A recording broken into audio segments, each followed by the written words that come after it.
Going to the Marble Mountains. That's the entrance. And there's an elevator over there that we're going to probably take up to get to the top floor. It's a big cavernous structure. Check us out. We walk up here? Yes. Even though you just watered out front, it might be slippery. Oh, no, that's part of the game. Yeah, no, already. Okay. Oh, okay, but you know, at least we're going to walk up all of the places that we ate. So that way.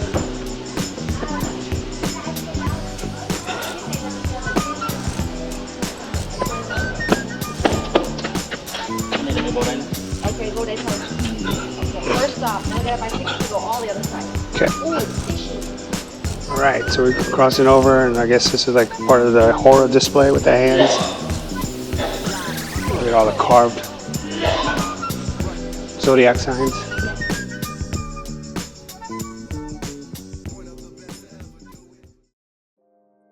Welcome to the Part-Time Expat. Today I'm taking you on an incredible journey to one of Vietnam's most iconic attractions called the Marble Mountains located in Da Nang. So let's dive into this beauty, history, and tips for exploring this breathtaking destination. As we enter the Marble Mountains, you got to prepare you. You need to be ready for a lot of climbing, a lot of uneven steps, and a lot of elevation changes.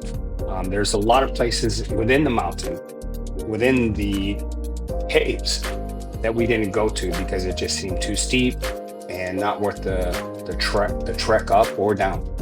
But we did see a lot, and it is rather amazing when you consider that this mountain has been carved out over the years, the marble has been removed, and people are using it, or they have been using it for, decorative carvings that are readily available within the surrounding areas of Da Nang, where you can purchase these carvings. Really beautiful artistry. So something to really take a look at. If you were to buy your own place, or if you wanted to have it shipped home, they would pack it up, ship it out, and send it directly to your home, no matter where you live in the world.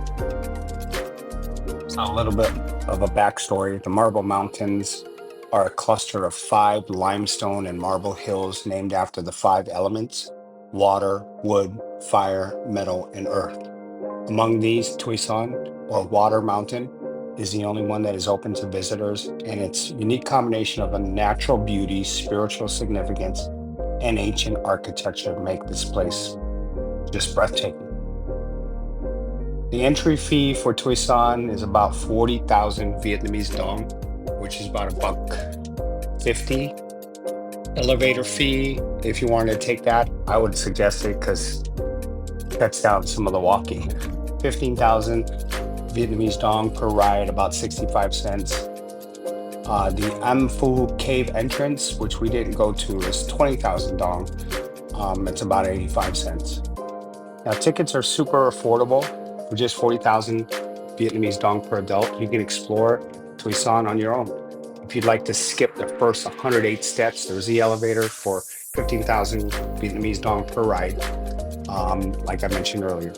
Now, the best time to visit is in the morning, in my opinion, especially if you beat the tours, because the tour buses come in right around 7:30, 8 a.m. And if the tourists are all lined up, you're going to be behind them, you're taking their sweet time. You want to beat them, you want to be ahead of that crowd. Or maybe later in the afternoon when the tours are all done.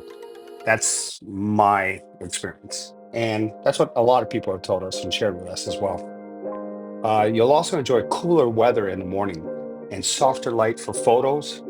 If mornings aren't your thing, late afternoon is also another great option to escape the midday heat. The best months to visit apparently are February to April, which would be the dry season, and avoid September to January due to the rain and slippery trails. I mean, there's a lot of moisture in these caves. So if it's rainy season, you're gonna slip, and the safety conditions are not what you would expect if you're coming from the Western countries. Little effort has been put into ensuring your safety. So you're on your own. And remember, there's no lawsuits in Vietnam. So if something happens to you, you're shit out of luck. That's just reality.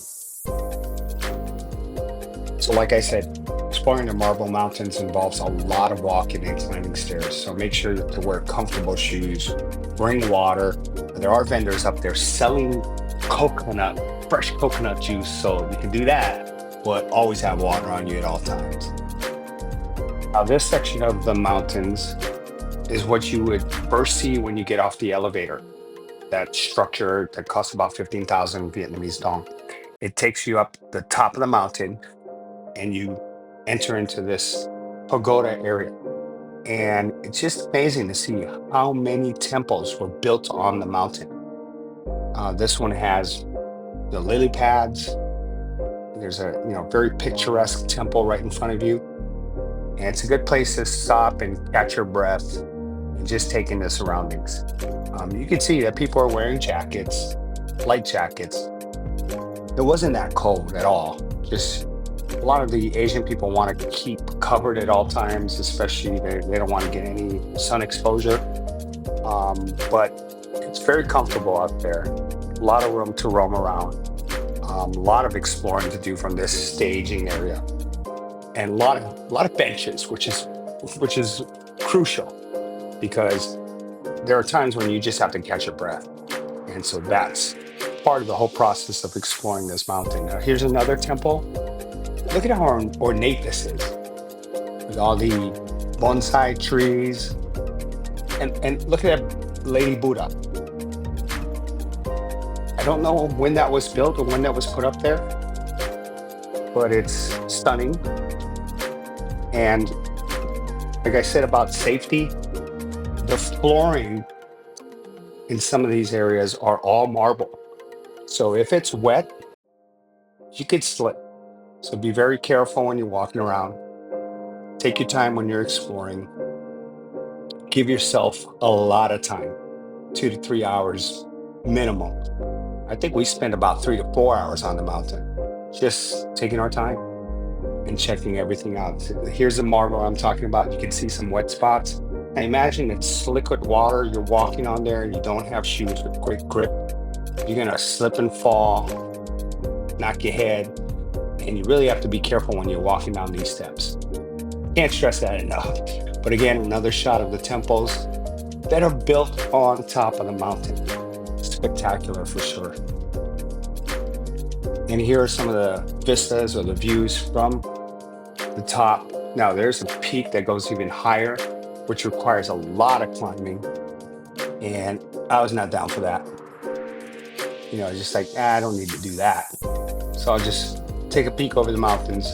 And here's the town, the village below. And like everything else, from a bird's eye view, things look amazing, phenomenal.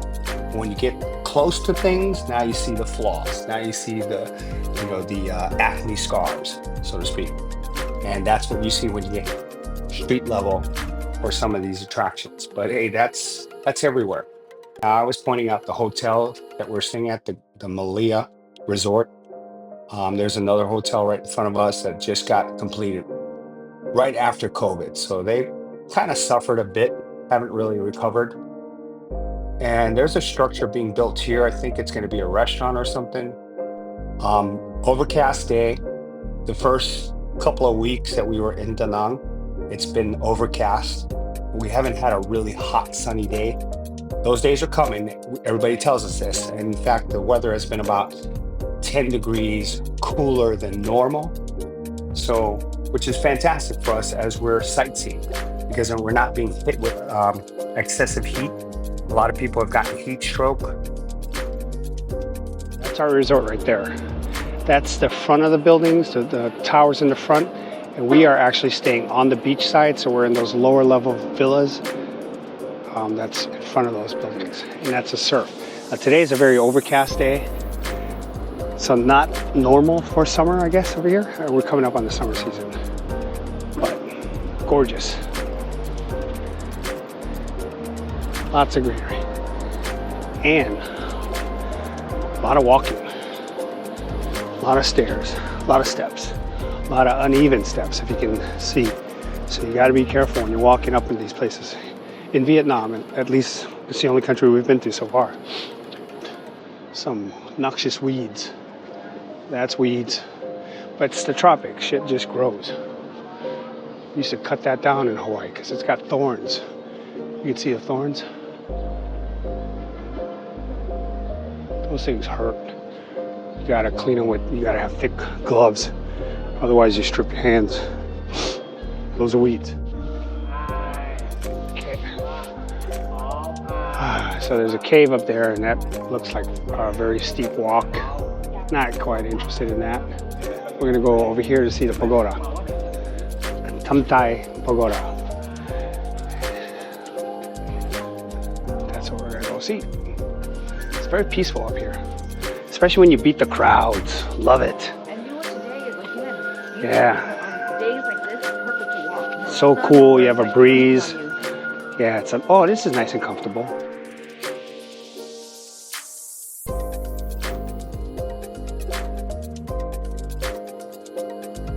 So just walking around this place just gives you a feeling of being so small and the perspective of your life in this world. These things have been around for hundreds, if not thousands of years. And there's just so much to explore here at the Marble Mountains that I would go again. I seriously would, because we've missed a lot of things and it's not that expensive to go to, worth the trip. And like I said, I'd go mid-morning, early in the morning, just to beat the crowds. So I took it upon myself to climb this to this lookout point to get a bird's eye view of the other Marble Mountains and the rest of the Nang. Now imagine, take a look at this mountain right in front of us, and you lived at the base of this mountain. Anywhere in the world, that would be a multi-million-dollar property because of the significance of these mountains that are behind you and in front of you. But it's just a neighborhood for locals, and they just live within nature. Nobody's exploiting it. Nobody's trying to, take advantage of this location and build it up.